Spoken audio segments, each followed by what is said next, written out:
Hi, good morning. Ganito niluluto yung Nipa wine. Alak sa amin. Yung local na alak dito sa amin, sa Pamplona. So, dito nilalagay yung katas ng Nipa. Ayan, yung katas. Ito, tubig pala ito. Yung katas nandun sa ilalim. So, ayan. Ayan siya. Ayan, diyan kinukuha yung mga Nipa. Ayan.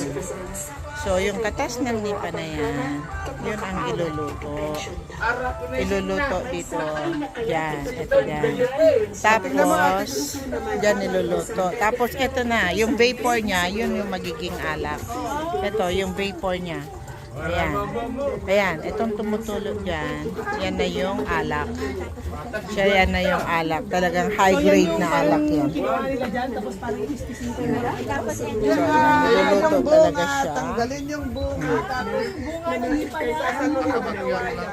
Galing na po. Isabela. Ayan. Tubig lang yan, liter lang niya. Nandito sa loob yung katas ng wine. Nandyan sa loob na yan. Tapos, pinapakuluan siya. Tapos, eto na siya. Ayan, lumalabas na dyan. Ito na yung high grade na alak.